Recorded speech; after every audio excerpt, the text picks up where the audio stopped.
All right, guys, welcome to another episode of Side Quest, the unofficial podcast of Fitocracy. Welcome to 2015. We left 2014 in the past. Hope it was a year full of quests that you conquered and lots of health things that you got conquered on your quest of life. I'm rambling, sorry.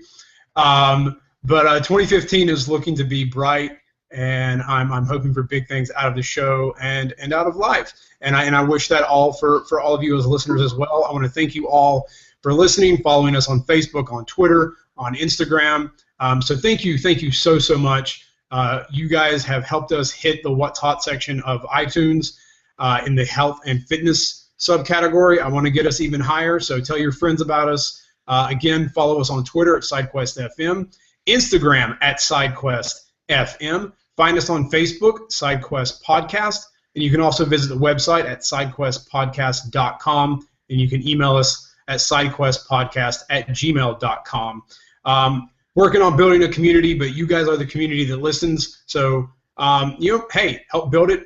Talk about it on Facebook. Anything we post, any of the trainers you hear, let them know that you heard about them here as you check them out. I have a great guest for you today. She is a trainer out of the beautiful state of Colorado. She is a Fitocracy online coach and has a class starting here in 2015. She is the one and only Suzanne Digre. Suzanne, welcome to the show. Why, thank you, Rob. How are you doing here in 2015? How was your 2014? Did you have some goals that you conquered at the end of the year, or did you? For me, I had to take a week off because my trapezius decided that it needed to lock up tighter than Fort Knox. Right. Yeah, it was awesome. I set some goals for myself this time last year and set some new ones already. So I have a blog, workoutnirvana.com, and that's where I set my goals publicly for the world to see. Okay, cool. So what is one goal you have in 2015? And then I'll let you introduce yourself and who you are. But with the new year starting, I just a question I had written down, so thought I would ask. Yeah, we got to get that out of the way, right? Oh yeah. So, well, one of my goals is to, gain more mastery over balance and reactive training. So reactive training would be the ability to move quickly in different directions.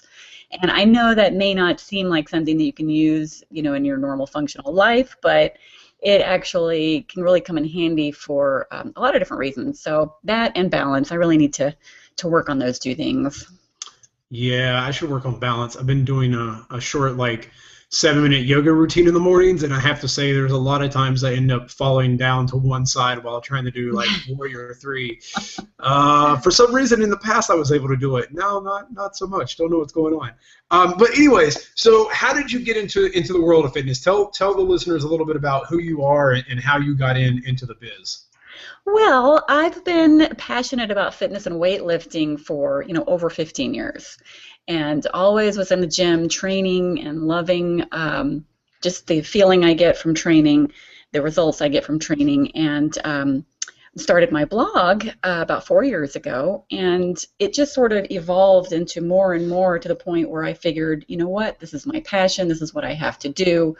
And so I went ahead and got certified as a personal trainer, and around the same time I got laid off from my job as a technical writer. So that was actually awesome because I hated technical writing, but now I get to meld my my passion for fitness and nutrition with my love of writing and coach people online.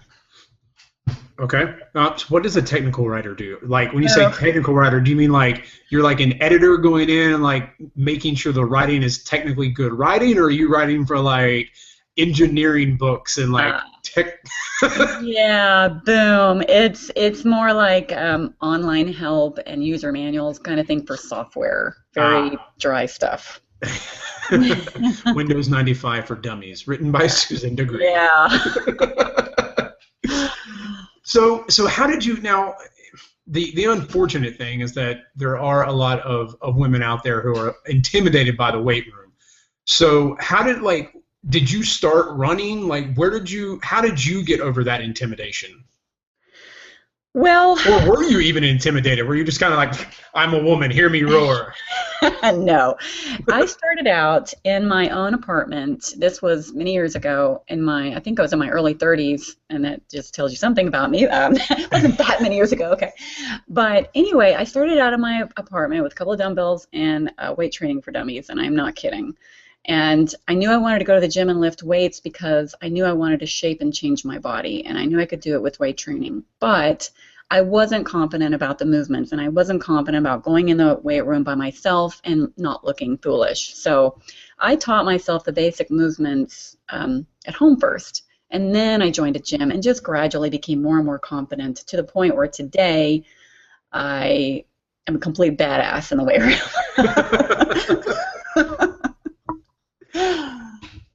Okay, so all right, I think that's the biggest thing. That's one of the hardest things for people. Like, they join a gym and they're like, I'm going to get in shape, and you get there and it is kind of like there is that intimidating aspect, because everyone's there and you're like, I have no idea what I'm doing.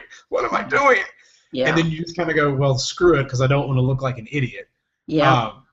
So do you tend to work with clients like more in their homes and helping them kind of get confident at home and then moving out, like, or Well, do you typically do you work one-on-one clients in the gym as well?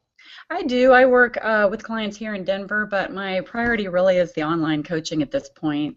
In the gym, one-on-one, it's much easier to sort of, work with people's intimidation factor. But when you're working with people online, it's a much bigger challenge, and I feel like my skills as a coach have really, really grown over the last couple of years in this area, because I've had a lot of people tell me that they completely conquered their intimidation at the gym by the workouts I give them, Okay. the morale and motivation that I provide to them, and just like my blog. My blog alone, I talk a lot about how to gain killer confidence in the weight room. So it's a lot of communication and believing in people, because I really do believe in everybody I train. I believe they have a lot more personal power than they're allowing themselves to have. And so sometimes it's just a matter of letting them see that they have that and kind of showing them how to express it. Okay.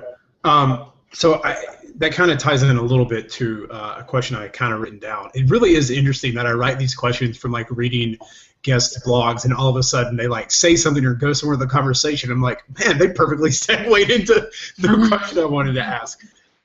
So you said you kind of give, you help give your clients the confidence to kind of get in there in the weight room and become a badass like you, over the years have become.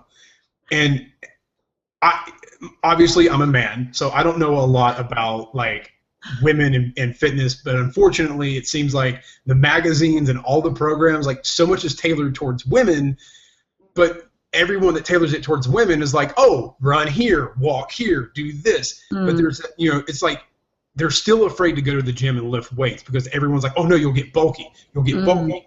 But it seems like even with Fitocracy and online coaches and more women out there who are doing things like kettlebell training or CrossFit, or even powerlifting, they're starting to show that, women can get in great shape by lifting weights. They're not going to get huge and bulky.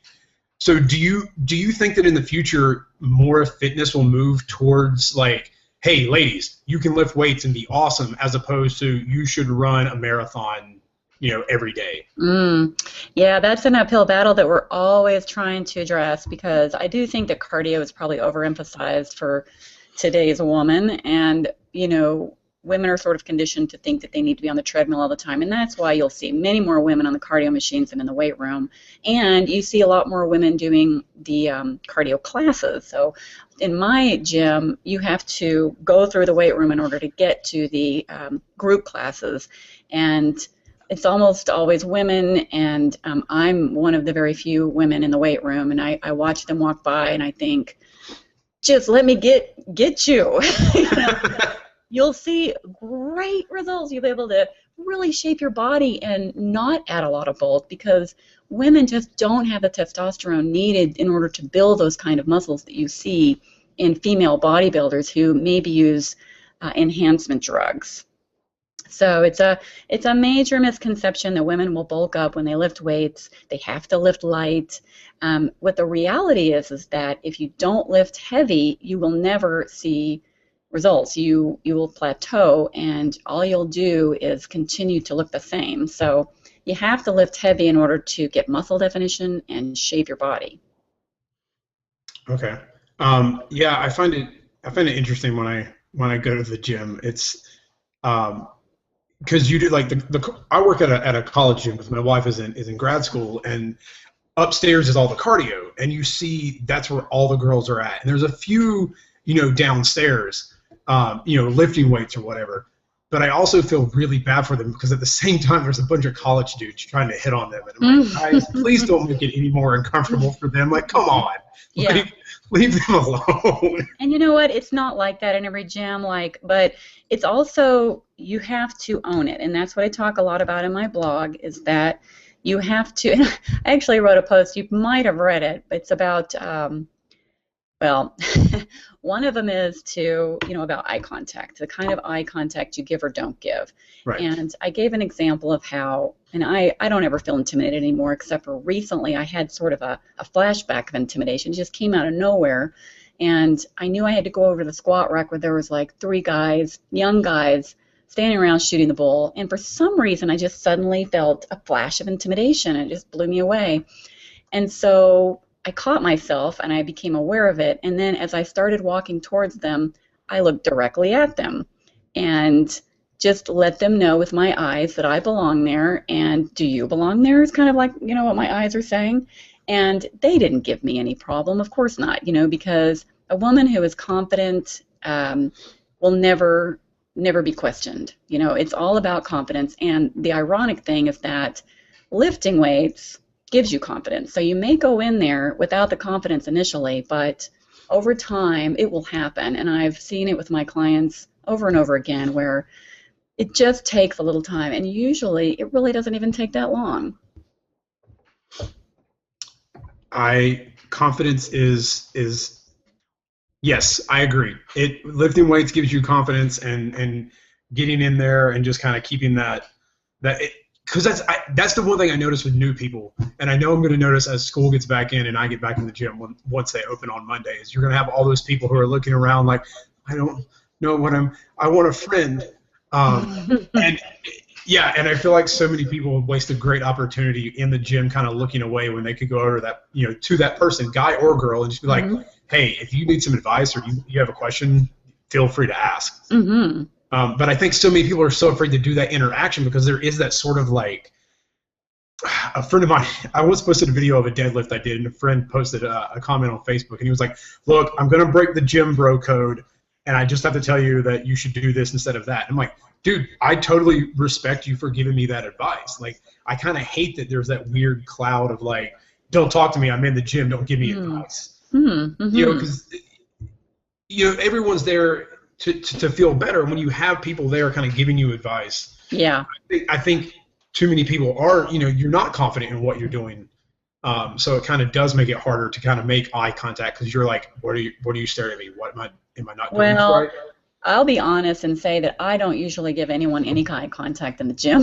That is because I am in the zone. I mean, for me, lifting weights is like, I don't want to get too graphic here, but I equate it to sex.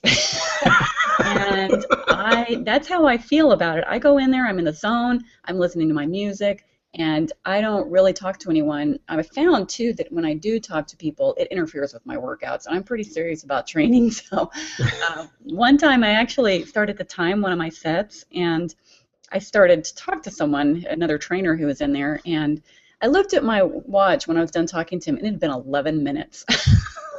And that was between sets, Yeah. I have a workout, sort of a workout buddy, and we do that sometimes. I'm like, dude, shut up and lift the weight. Just stop talking. Like, I want to get home and eat dinner. I want to train. Like, let's do this. I don't want to chit chat all day. Exactly. So let's talk a little bit about a few of the articles that I read on your site, because you've been writing for a few years. Mm-hmm. So there was a lot to go through. But there were a few that I picked out that I really enjoyed. And one of them that I felt kind of worked with, the new year, and I know everyone, there's a big kick on like, let's not focus on resolutions, let's just, take small steps and make better changes, for a whole life instead of just a year. And you had a great article about like setting micro goals. Oh, yeah. So explain how you help clients set micro goals to get to, a larger goal that down the line they may have kind of forgot about because these little goals are what they focused on.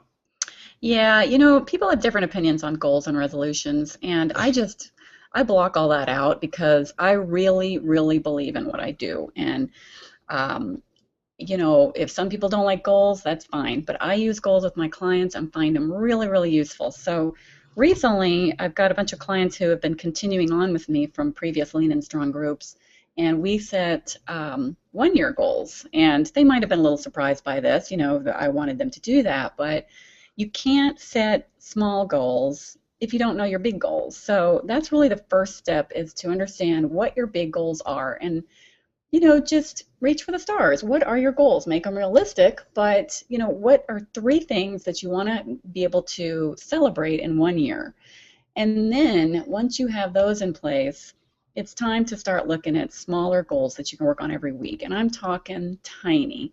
And the concept of micro goals is that you set 1 or 2 really small, specific, attainable goals every week that make you feel successful. And they're so small, they have such a small footprint on your daily routine that they're easy to reproduce and easy to carry over week to week until finally they're actually a habit. And you just continue this, working on these things, and with accountability of a coach, it's even, more effective. And before you know it, you've got new habits in place. Okay. I just thought of this, is there a micro goal that you are working on right now to establish a new habit? Well, let's see. Kind of caught me there.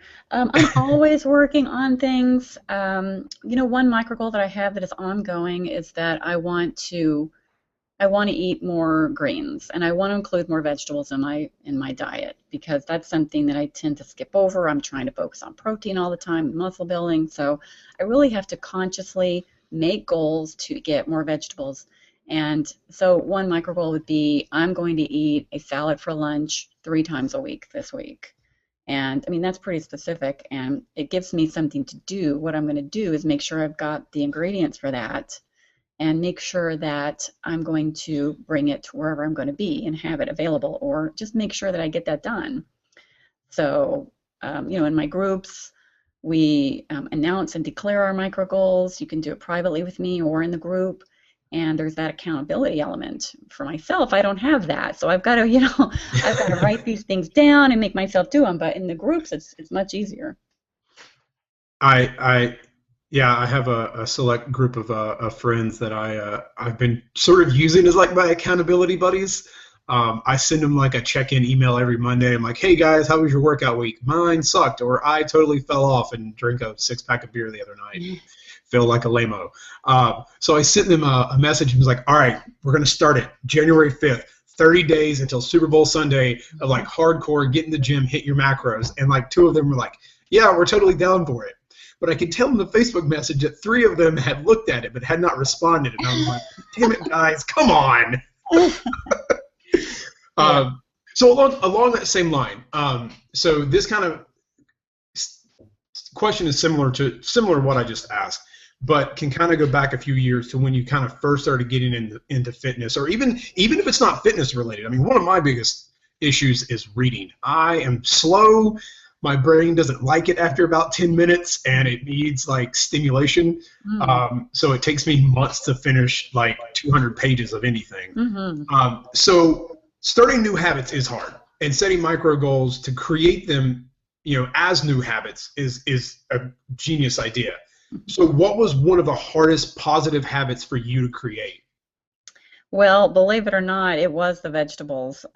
This all started a year ago when I wrote a blog about, what I eat during the day. What's my sample diet? And I sort of published that. And somebody called me out in the comments and they said, well, where are your vegetables?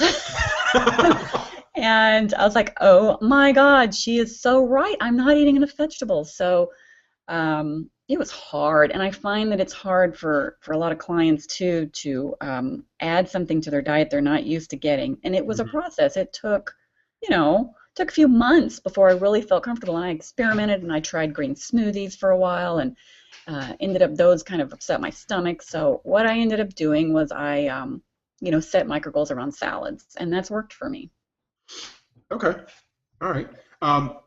What is your favorite thing about Colorado? My wife and I, she did a show at a dinner theater in Fort Collins for about 3 months. And I flew out there when she was finishing up, and then we drove through all of Colorado, and I fell in love with that state. If it had an ocean, it would have everything you could ever want in one place. And for some reason, it just stole my heart. I was like, I love Colorado. I want to go back. So what is your favorite thing about Colorado? Oh my God, I'm a huge outdoors nut, and I was the same as you. I came here for vacation once, and I fell in love with it. And it's the mountains, it's the outdoors, it's the hiking, and I'm an avid hiker and lover of the outdoors. And I feel that the outdoors is spiritual for me and does something for me serenity-wise. If I'm stressed, I need to go for a walk. And winters are kind of hard because it's cold, and right now it's snowing. And but I guess you could call it a goal, and a micro goal maybe would be to get outdoors and cross country more often, and get that same benefit. Okay. So I actually my one of the questions I wrote down was what motivates you when you're having a down day. So is that if you're having a down day, do you just go, you know what, I got to get outside and enjoy the beauty of Colorado and take a hike, and then sort of your mind clears and your day feels better? Yeah, that's exactly right. And it's also the working out. When you're first starting to work out, a lot of times you think of your workouts as a burden and something that has to be squeezed into your day.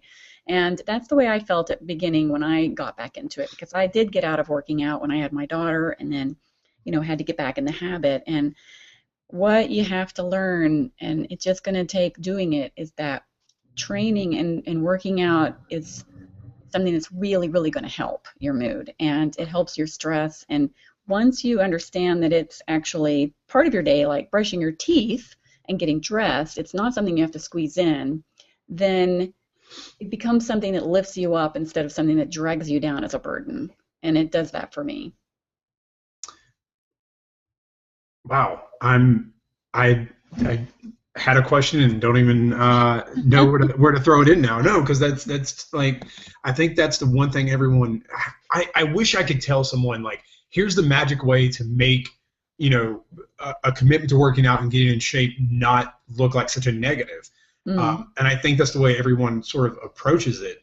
But I think even just like you said, like setting a micro goal, like I'm going to do a 10-minute workout in the morning before I make breakfast. Like eventually, as you start to kind of build on that, then it kind of becomes a part of your daily routine, and then it becomes, like something where you're like, my day doesn't feel complete if I don't. Exactly. Do it.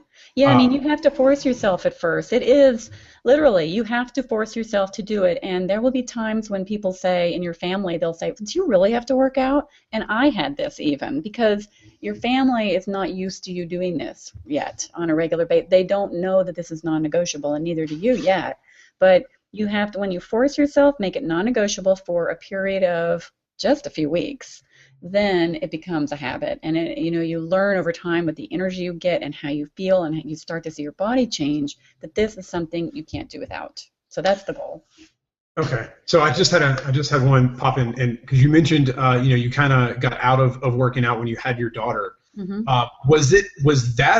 Was coming out of that tougher to get yourself back in as opposed to like when you first started working out, or was it sort of the same? I think it was similar when I don't know, it was hard after my daughter because I was sitting on the couch a lot. And, I had stopped working out when I was pregnant, and then I tried to get back into it when she was a baby, and it was tough, and, she was a hard baby and stuff. So finally, one day I was just sitting on the couch, and I looked at the fat on my stomach, and I looked at my arms, and I thought, you know what? I got to get in shape. And so I just did it. I just started going. And like I said, there was plenty of days when, like my husband would say, do you really have to go? Because I would say, I don't want to go. I really don't want to do this. And I'd say, I don't want to go. And he said, do you have to? Well, maybe you don't have to go. And I said, yes, I do have to go. And I'm so glad I did. Yeah. Oh man, getting over that hump where you're like, oh God, I just don't want to go. I just don't want to do. Yeah, but it's amazing how like 5 minutes into it, you're like, I made the best decision ever. This was the best idea. I am so glad I came to the gym. Well, it changes your mood. You go in there and you think, oh my God, I'm so tired. I can't do this. I feel like crap. And then you come out and you feel 10 times better. And you're like, wow, this will make me feel better. So I'm going to do it again, Oh yeah. I think I've gone in once on like 2.5 hours of sleep, which was stupid. I should have gone home and gone to bed. I should have just been like, no, I'm going to go home. But I was like, no, it's squat day. I've got to do it. I slept for about 12 hours, but I did feel pretty good for about 45 minutes, and then all of a sudden my body went, tired. I've been there. So let's talk a little bit about Lean and Strong, your program on Fitocracy that's starting on January 12th. Explain a little bit about like what someone can expect as they sign up with you as a coach, Suzanne. Well, they're going to get a lot of support from me. Number one, I provide epic support. I'm always there, and not to toot my own horn too much, but a lot of people say they're very surprised by how responsive I am, whereas a lot of coaches don't respond very quickly, that kind of thing. So, I mean, that's the first thing that they are going to notice about the program. Also, it's very structured in that I tell people exactly what I expect them to do. It's at your own pace because everyone has to begin where they are. Everyone has to accept where they are and go from where they are. They can't jump into some place they're not at yet. So the nice thing about the program is that the structure provides a place for you to begin at your place, and you don't have to do it all if you don't have time. You can do it later if you want. I do expect a couple of workouts to be logged the first week, just because people who start right away with their workouts, it's just been shown in various places that I've seen that people are more successful, and the communication is super successful, indicates success too. So what I do is I check in with people a lot in the first week or two just to make sure that, I mean, they don't get lost in the shuffle. I think a lot of times what happens in these groups is that you join the group, you feel lost, you have a lot of questions, but you don't want to bother the coach.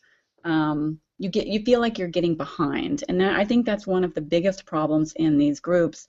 So, I've been doing Fitocracy groups for a year now, and I've been online coaching for 2 years, and I just have seen what it takes to make people stay, to put it bluntly, and that is communication and logging workouts. Once you do those two things in the first couple of weeks, you feel connected and like you want to continue. So that's really our goal in the first couple of weeks, is just to start feeling that connection, having a purpose, knowing what you need to do. So, having that direction.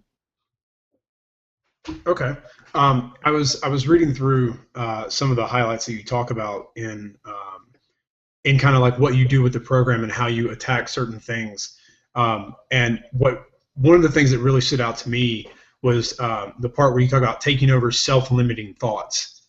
And I think that is the hardest thing for so many, male or female, that we have these thoughts and we're like, no, I can't do this. I can't. So is there, how do you as a coach approach that? Do you like suggest, reading to people, or do you just is it you taking the time out to really just talk to someone that kind of helps people get over those thoughts? Well, absolutely, and I get a lot of questions about that. Do you address mindset? Well, that's one of the biggest, parts of this program. And, one of the main ways to tackle this subject is to name it and to address it, not hide from it or ignore it.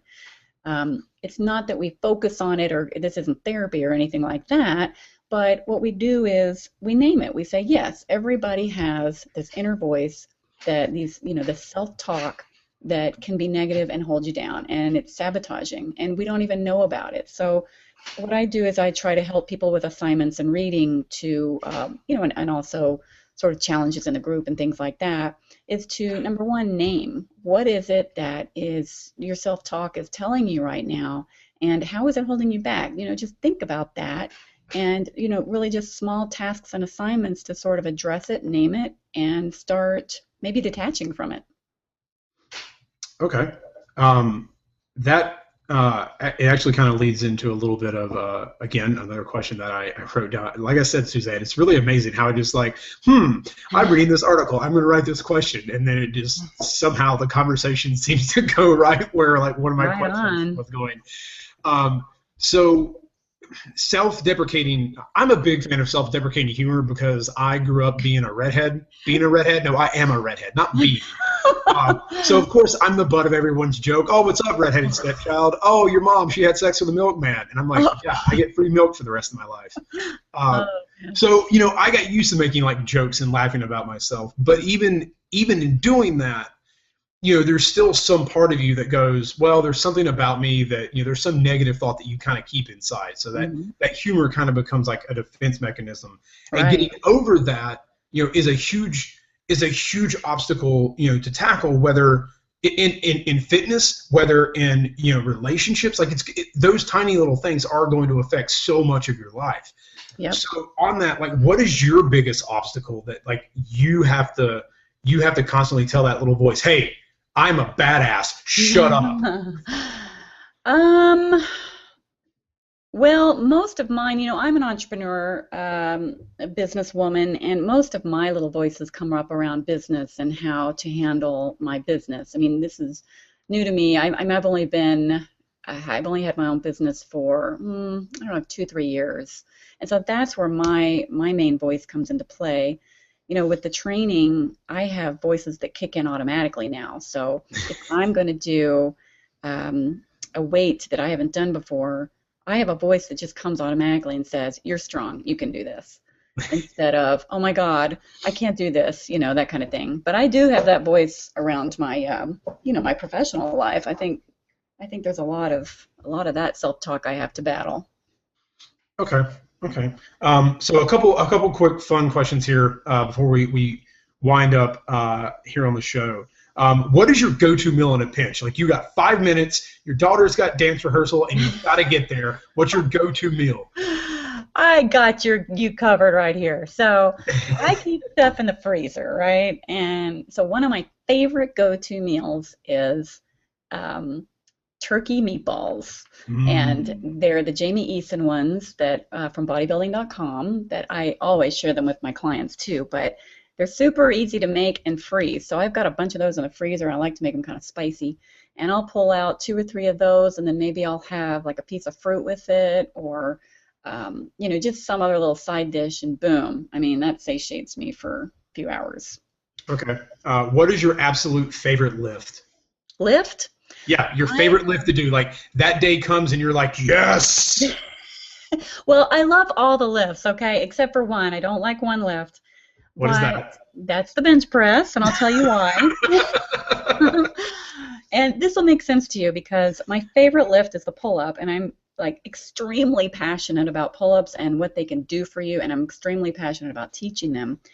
And to do pull-ups effectively unassisted, you have to prioritize them. And I've always prioritized back and pull-ups, and so therefore I have never prioritized bench press. And so there you have it. I'm no good at the bench press, and and I don't enjoy it. It's something that can tweak your shoulders, and so the pull-up feels good to me. I know how to do it, and the results, once you get the proper technique down, there's no other exercise that will impact your upper body as much, giving you that V-taper. So. Oh, the pull-up is hands down like probably my favorite back exercise. Even adding, if you get to the point you can add some weight and do a weighted pull-up, it does wonders. I mean, shoulders, back, arms, all of that. But so on that, so a lot of people, it's very difficult. Like, it took me probably 7 months to do one pull-up. And when I was in elementary school, I couldn't do any. I just hung on the bar. I was just there. I'm like, I can't get it, Mr. Smith. I can't do it. Can I get down now? Can you try one? Nope, not gonna happen. So it took me probably 7 months to get like, I'll call it one. It was really like 3/4, but shh, don't tell anybody. And then, you know, I just kept adding, like, I would try and get one every day at the end of the workout. And then eventually, you know, it moved up and got more. But is there an exercise that you teach the clients to get them to the point that in a half a year, 6 months or so, that they can do 2 or 3 unassisted? Yeah, it's all about the program. And when people train with me, I always include pull-ups a couple of times a week, number one. I mean, there's some principles that you need to follow if you're going to get to pull-ups. And I'm actually going to put together probably a downloadable about this subject for people, because I have so many tips and really a process to go through, especially for women. The exercises need to be right. You need to prioritize them. You need to lift heavy. You have to do pull-ups frequently, and there's methods like using resistance bands with pull-ups, which I'm a huge advocate of, because I've seen a lot of people get to pull-ups using resistance bands. So I always integrate those into any program. Okay. All right, so a couple more fun ones here that I like to end the show with. All right, show's been released on Netflix at, say, first of the year. My wife right now was binge watching Friends. Because it just came out, and she's super excited. So what show, if released on Netflix, would you binge watch if it was available to stream? I don't think you really want to know. I just found this show called The Carbonaro Effect. Okay. It is jelly brain food. I mean, it's not anything. I'll be real honest. I don't watch a ton of TV. I am not a big TV watcher. I only watch about half an hour to an hour a day, and I never watch it during the day. So, and I never watch commercials. Oh, God, no, commercials are awful. I know. I found this one show called The Carbonaro Effect, and it's this hidden camera magic show. So this guy is doing magic tricks for people behind a hidden camera, and their expressions and their reactions are hilarious. So I love it. That I kind of now want to go watch that. That just sounds like something that would be a lot of goofy fun. Oh, you should. You got to look it up. All right, so this is the one question I always enjoy to ask. I've got many interesting answers, and a few people have said, well, you shouldn't have guilty pleasures, because if you enjoy something, you shouldn't feel guilty about it. But what song on your workout mix is sort of like your guilty pleasure that you would shy away from telling someone is on your workout mix? I hate you for asking this question. Because I like 80s, and some of the 80s music I listen to is so cheesy. And I will admit, one that I listen to that if you heard it, you would just crack up. But it's called Come Go With Me by, oh my gosh, who is it by? I can't remember. Some crazy... Come Go With Me, okay? And it's an 80s song.